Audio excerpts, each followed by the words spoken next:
சைவம்னா படுத்துக்கிறது,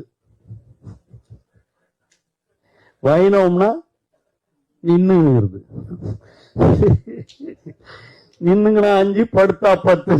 ஒரு விலை மாது கிட்ட போய் ஒரு உடலுறவு வச்சுக்கிறதோட பொசிஷன் வந்து பட்டேனா இப்படி, நாமம்னா இப்படின்னு சொல்றீங்களே, எவ்வளவு கேவலமா இருக்கு, கேடு கட்டத்தனமான பேச்சா இருக்குது.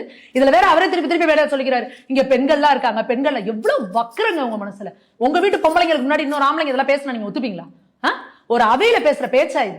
எவ்வளவு கேவலமான கீழ்த்தரமானவங்க நீங்களாம் ஒரு ப்ரொஃபஸரா இருந்தீங்கன்னு சொல்றதுக்குலாம் எவ்வளவு வெக்கமா இருக்குங்க. நீங்க வந்து உயர்கல்வித்துறைக்கு அமைச்சரா வேற இருந்தீங்க இதுக்கு முன்னாடி.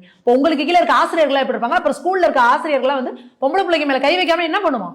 ஆசிரியர்கள் எல்லாம் வந்து தெய்வத்துக்கு மேல வச்சிருந்தவங்களாங்களா? குருஸ்தானம், ஒரு குழந்தையோட எதிர்காலத்தை தீர்மானிக்கிறது ஆசிரியர்கள்.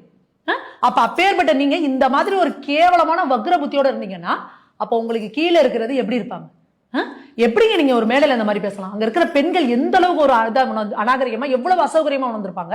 இப்ப நீங்க திமுக இருக்கிற கட்சியில இருக்கிற, நான் சொல்றேன், ஓட்டு போட்டவங்களே விட்டுருங்க, திமுக கட்சியில இருக்கிறாங்கல்ல, கட்சியில இருக்கிற சைவர்களும் வைணவர்களும் இதை ஏத்துக்கிறீங்களா? நான் கேட்கிறேன்.